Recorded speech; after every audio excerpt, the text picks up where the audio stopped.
DMT, la molécula del espíritu Rick Strassman. Primera dosis efectiva. Me produjo fuertes impresiones telepáticas y me hizo crear vínculos mentales con los que me rodeaban, lo que me parecía confuso y difícil de asimilar. Me causó una gran emoción una voz interior que me habló. Era mi intuición, que se comunicaba directamente conmigo. Fue la experiencia más intensa de mi vida. Quiero volver. Vi un espacio distinto con bandas de intensos colores. El efecto fue tan fuerte que no podía levantar las manos. Es como la meca mental, un excelente punto de referencia para todas las demás drogas psicodélicas. Los que me rodeaban me parecían insectos extraterrestres. Me di cuenta de que también eran parte de todo el fenómeno. Nils recibió una dosis de DMT intravenosa de 0,2 mg/kg aproximadamente una semana después de la primera dosis intramuscular de Philip. Yo tenía una impresión similar a la que tuve con la primera inyección de Philip. Si bien era un día especial que marcaba un inicio, también parecía una simple prueba, un ensayo para el experimento real. Era muy probable que usáramos dosis mayores que esa. El día de la sesión de Nils con la dosis de 0,2 mg/kg, me lo encontré tendido sobre la cama de hospital en su cuarto del centro de investigaciones, metido en su confortable saco de dormir del ejército. Lo llevaba consigo cada vez que viajaba, en sentido literal y figurado, es decir, cuando iba de viaje por la carretera o cuando se daba un viaje con drogas psicodélicas. Cindy y yo nos sentamos sobre la cama, uno a cada lado. Le hice a Nils una breve descripción de lo que podía esperar. Con un gesto, me indicó que empezáramos. Cuando aún íbamos por la mitad de la inyección, dijo, sí, ya siento el sabor. Nils resultó ser uno de los pocos voluntarios que podían sentir el sabor de la DMT intravenosa mientras la sangre transportaba la droga hacia el cerebro, pasando por la boca y la lengua. El gusto era metálico, un tanto amargo. Ha sido bastante rápido, pensé. En mis notas no abundan los detalles en cuanto a los efectos que tuvo sobre Nils esta dosis de DMT intravenosa. Tal vez se deba al carácter taciturno de Nils, o a que ni él ni yo quedamos particularmente impresionados con la intensidad de la experiencia. Sin embargo, Nils comentó que 0,2 mg/kg era tal vez la tercera o la cuarta parte de una dosis completa, en comparación con su experiencia como fumador de DMT. Debido a los fáciles que habían resultado aquellas dos sesiones, la de Philip por la vía intramuscular y la de Nils por la vía intravenosa, me sentí muy confiado y decidí proceder inmediatamente a triplicar la dosis intravenosa de Nils, de 0,2 a 0,6 mg/kg. Mi confianza resultó prematura. En retrospectiva, habría sido más razonable ser cauteloso y limitarme a duplicarla, a 0,4 mg/kg. Por suerte, no pasamos directamente a 0,8 mg/kg, que es lo que habría sucedido si me hubiera guiado por Nils cuando dijo que 0,2 mg/kg era la cuarta parte de una dosis completa. Philip y Nils recibirían aquella mañana una dosis de DMT intravenosa de 0,6 mg/kg. El día estaba soleado, frío y ventoso en Albuquerque y me alegré de trabajar a puertas cerradas. Entré en el cuarto de Nils en el centro de investigaciones. Estaba acostado debajo de su saco de dormir, a la espera de la primera dosis de 0,6 mg/kg. Cindy ya le había colocado una pequeña aguja en una vena del antebrazo, por donde yo le inyectaría la solución de DMT directamente a la sangre. La enfermera se sentó por el lado derecho de la cama de Nils y yo, a la izquierda, por donde el tubo de la venoclisis le colgaba del brazo. Philip también se encontraba allí. Estaba previsto que recibiera la misma dosis más tarde en la mañana, si todo salía bien con Nils. Se sentó en el extremo de la cama, lleno de curiosidad sobre lo que iba a experimentar y listo para ofrecernos a todos su apoyo moral. En ese momento no nos imaginábamos que también necesitaríamos apoyo físico. Le administré a Nils la infusión con la solución de DMT un poco más rápido que con la dosis anterior de 0,2 mg/kg, en 30 segundos en lugar de un minuto. Pensé que si la inyección era más rápida, la DMT se disolvería menos en el torrente sanguíneo. Así se generarían crestas más elevadas de DMT en la sangre y, por lo tanto, en el cerebro. Cuando terminamos de infundirle la droga, Nils dijo con entusiasmo, siento el sabor. Aquí está. Inmediatamente después de hacer esa exclamación, empezó a dar vueltas debajo del saco de dormir. Luego se incorporó de un salto, y gritó, voy a vomitar. Nos miró fijamente, sorprendido y sin saber qué hacer. Cindy y yo nos miramos al mismo tiempo, al darnos cuenta de que no teníamos ningún recipiente donde Nils pudiera vomitar. No habíamos previsto que los sujetos de nuestro experimento pudieran tener esa reacción. Entonces Nils murmuró, pero no he desayunado nada. Así que no hay nada que expulsar. Nils se puso inquieto y se cubrió la cara con la almohada y el saco de dormir. Se acurrucó en posición fetal, dándonos la espalda a nosotros y a la máquina de medir la presión arterial, con lo que torció la manguera que conectaba el brazalete a la unidad. No pudimos obtener una lectura ni a los 2 ni a los 5 minutos, cuando sabíamos que su presión arterial y ritmo cardíaco alcanzarían sus niveles más elevados y, posiblemente, más peligrosos. Trató de levantarse de la cama, batiendo sin sentido los brazos y piernas, pero aquel esfuerzo con las extremidades se hacía sentir de todas formas, pues se trataba de un hombre de casi 2 metros de estatura. Tenía las manos frías y húmedas cuando Cindy, Philip y yo unimos nuestras fuerzas para hacer que se volviera a acostar en la cama, que ahora parecía demasiado pequeña. A los 6 minutos, tuvo una arcada sobre una vasinilla que encontramos en el armario. Para hacerlo tuvo que sentarse, lo que nos permitió volver a colocarlo correctamente en la cama y obtener un registro de la presión arterial y el ritmo cardíaco. En ese momento, 10 minutos después de la inyección, sus resultados fueron sorprendentemente normales. Extendió la mano a Cindy hasta que le tocó el brazo y el suéter. Parecía que le iba a acariciar el cabello, pero rápidamente se le olvidó lo que iba a hacer. Entonces me miró fijamente y dijo, ahora tengo que mirarlo a usted, no a Philip ni a Cindy. Traté de aparentar la mayor calma posible y respondí a su mirada con la mía, mientras rogaba en silencio que no le sucediera nada. A los 19 minutos, se sentó apoyado sobre los codos y se rió.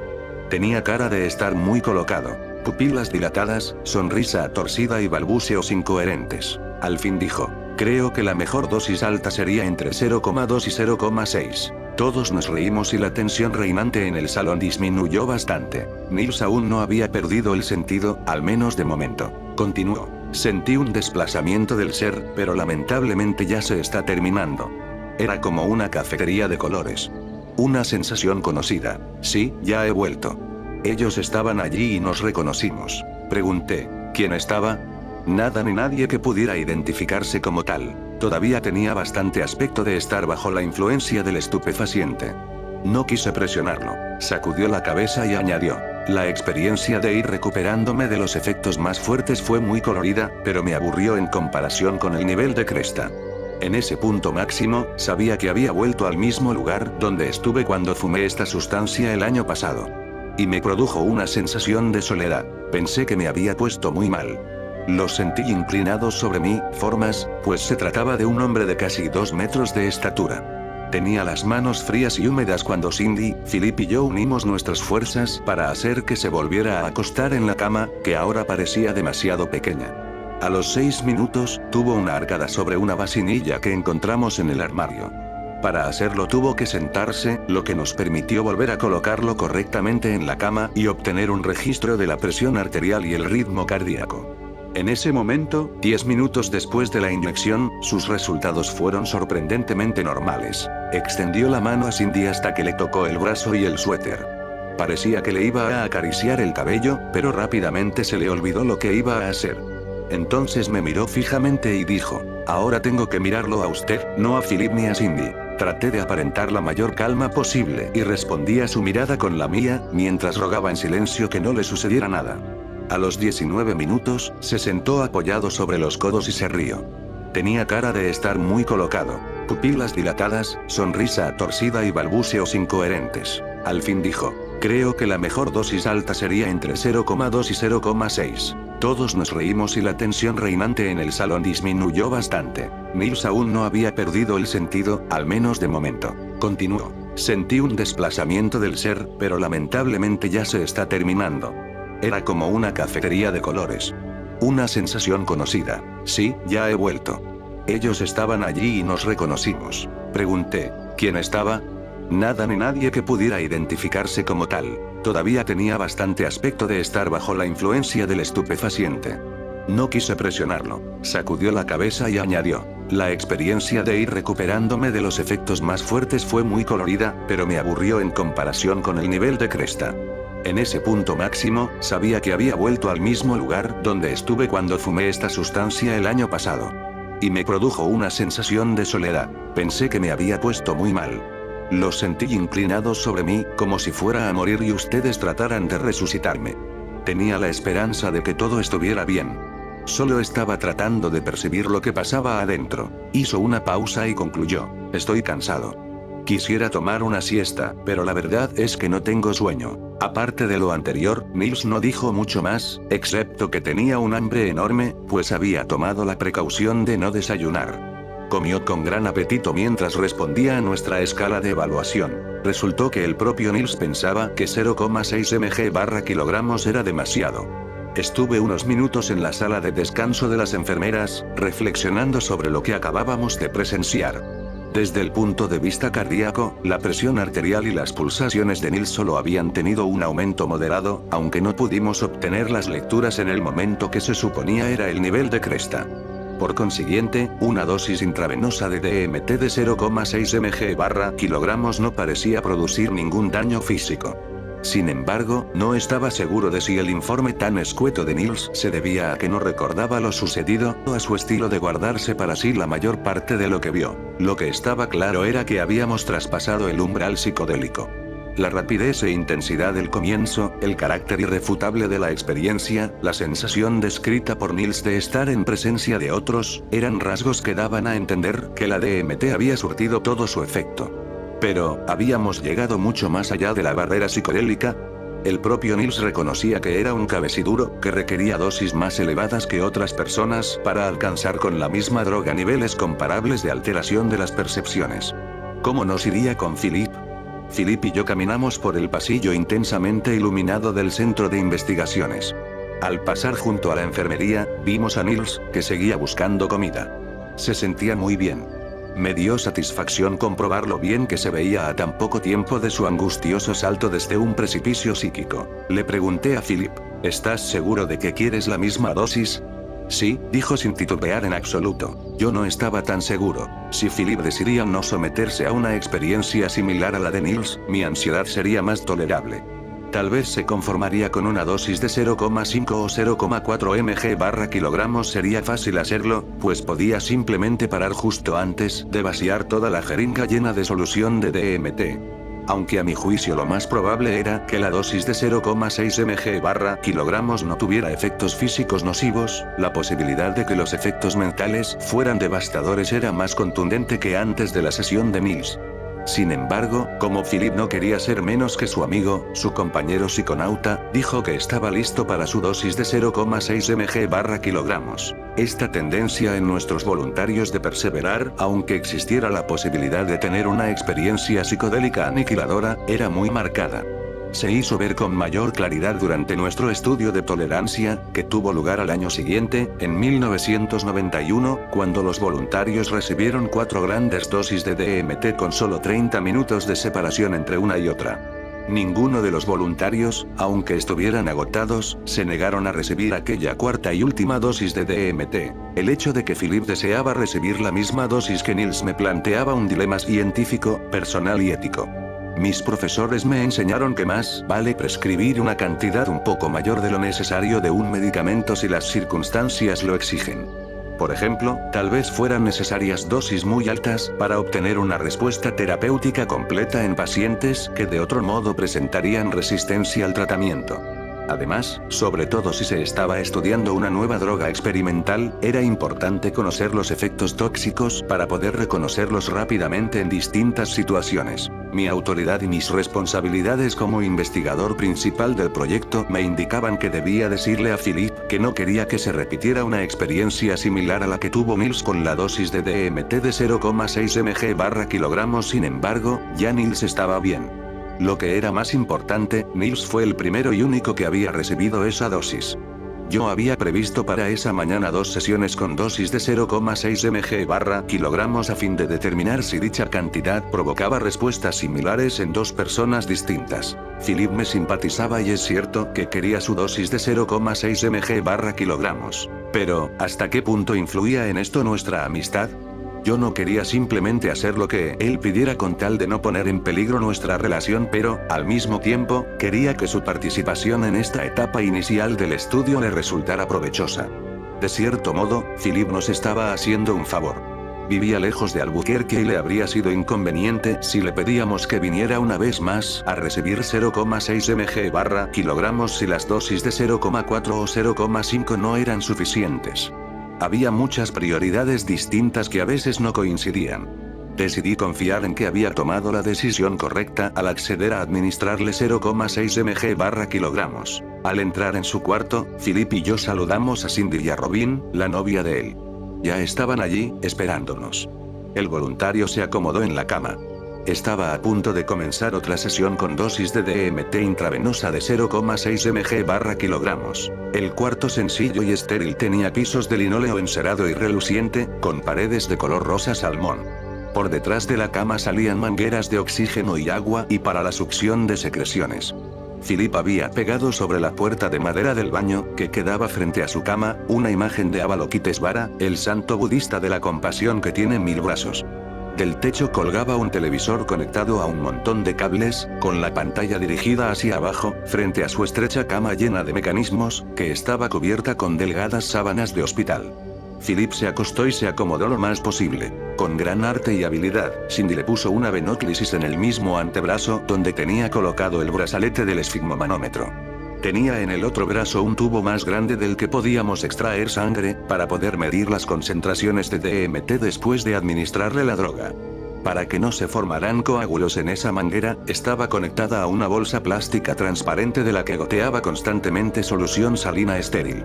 Cindy y yo nos mantuvimos sentados sobre la cama, uno a cada lado de Philip, sin saber qué esperar después de la reacción anterior de Nils. Robin estaba sentada cerca de nosotros, al pie de la cama. Philip necesitó poca preparación, pues solo hacía una hora de la angustiosa sesión de Nils. Sabía qué esperar de nosotros mientras estaba tendido en su cama bajo la influencia del estupefaciente. Había comprobado que lo ayudaríamos inmediatamente si fuera necesario. Le deseamos suerte. Cerró los ojos, se recostó, respiró hondo varias veces y dijo: «Estoy listo». Me quedé mirando el segundero del reloj de pared hasta que llegara al 6 para poder cronometrar la inyección de 30 segundos de modo que terminara cuando la manecilla llegara al 12, que sería la hora 0. Eran casi las 10 am, justamente cuando estaba terminando de insertar la aguja de la jeringa en el tubo de venóclisis de Philip, y antes de empujar el émbolo para descargar toda la solución de DMT en la vena, alguien golpeó la puerta fuerte e insistentemente. Me detuve y alcé la vista, saqué la aguja de la manguera, la tapé y puse la jeringa sobre la mesa de noche junto a la cama. El director del laboratorio del centro de investigaciones esperaba junto a la puerta. Salí al pasillo para que no nos pudieran oír en el salón. El director dijo que las muestras de sangre extraídas anteriormente para los análisis de DMT se habían tomado incorrectamente y que debíamos cambiar la forma de hacerlo. Respondí que haríamos las modificaciones necesarias en nuestra técnica.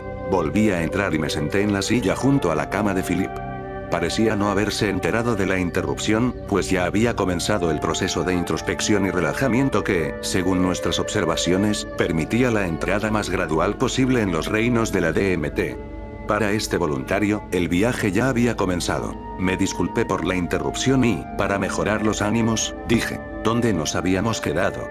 Philip solo respondió con un gruñido. Abrió los ojos, me indicó con un gesto que procediera y volvió a cerrarlos. Destapé la jeringa e inserté de nuevo la aguja en el tubo de la venóclisis. Cindy me hizo saber que ella también estaba lista. Dije: muy bien, aquí está la DMT. Con mucha lentitud y cuidado, empecé a infundirle 0,6 mg/kg de DMT en la vena. En medio de la inyección, a Philip se le cortó momentáneamente el aliento, con un sonido como de tos que nunca llegó a salir. Pronto nos dimos cuenta de que nos esperaba una sesión muy movida cada vez que a un sujeto se le cortaba el aliento así después de la inyección de una dosis elevada. En voz baja, le dije: ya se te puso toda la dosis. 25 segundos después de completarse la infusión, Philip empezó a gemir: doy amor, doy amor. La presión arterial le subió moderadamente, pero el ritmo cardíaco saltó de 65 a 140 latidos por minuto. Este aumento del pulso equivale a subir corriendo 3 o 4 pisos por las escaleras. Pero, en este caso, Philip no se había movido ni un centímetro. Al cabo de un minuto, se sentó en la cama y nos miró a Cindy y a mí con ojos grandes como platos. Tenían las pupilas muy dilatadas. Sus movimientos eran automáticos, bruscos, como de marioneta. Sus acciones no parecían responder a la voluntad de nadie. Se inclinó hacia Robin y le acarició el cabello. Doy amor, doy amor. Era la segunda vez que ocurría lo mismo esa mañana. Un voluntario embriagado con la DMT que se sentía atraído al cabello de una mujer. En el caso de Niels, al de Sidney. En el caso de Philip, al de Robin. Quizás esa era la imagen más poderosa de una realidad viva, orgánica y conocida que estaba a su alcance en aquel sombrío cuarto de hospital, en semejante estado psicodélico. Para nuestro alivio, Philip se volvió a acostar sin que tuviéramos que insistirle ni ayudarlo. Tenía la piel fría y húmeda, igual que Niels. Su organismo se encontraba en una reacción clásica de luchar o huir. Niveles elevados de presión arterial y ritmo cardíaco, con la sangre que penetraba desde la piel hasta los órganos vitales internos, aunque durante todo ese tiempo no realizaba prácticamente ninguna actividad física. Era difícil tomarle una muestra de sangre, pues los altos niveles de hormonas del estrés ponían tensos los pequeños músculos que rodean las venas, lo que reducía el flujo sanguíneo hacia la piel. A los 10 minutos, Philip empezó a suspirar. ¡Qué belleza, qué belleza! Las lágrimas le empezaron a correr por las mejillas. Esto sí es lo que se llama una experiencia trascendente. Morí y fui al cielo. Al cabo de 30 minutos de la inyección, su pulso y su presión arterial volvieron a ser normales. Estaba volando dentro de la inmensidad. No había ninguna referencia de espacio o dimensiones. Pregunté, ¿qué sentiste cuando se te cortó el aliento? Fue una sensación fría que me contraía la garganta. Me asustó, pues pensé que tal vez dejaría de respirar. Durante una fracción de segundo pensé, déjate llevar, entrégate, relájate, y luego los efectos de la droga hicieron desaparecer hasta esa idea. ¿Recuerdas cuando te sentaste y le acariciaste el cabello a Robin? ¿Qué dices que hice? 45 minutos después de la inyección, mientras tomaba té y cuando ya no sentía ningún efecto de la droga, Philip seguía sin recordar cuando se sentó, nos miró y acarició a Robin. Al cabo de un rato, vimos que se encontraba bien y que podíamos dejar que su novia se ocupara de él. Philip y yo hablamos la noche siguiente. Se sentía un poco fatigado, pero había dormido muy bien. Sus sueños habían sido más interesantes de lo acostumbrado, aunque no fueron particularmente estrafalarios. Pero era incapaz de recordarlos. Al día siguiente, trabajó una jornada completa de 10 horas, aunque no al máximo de su capacidad. Nos dijo, sin embargo, que nadie aparte de mí se daba cuenta de que estaba cansado. Sorprendentemente, estas son las únicas notas que tengo de aquella sesión y del informe del día siguiente. Esto hace un marcado contraste con las descripciones generalmente elocuentes de Philip sobre sus sesiones con drogas. Quizás lo más importante que teníamos que saber era que había pasado toda la mañana sin ningún contratiempo.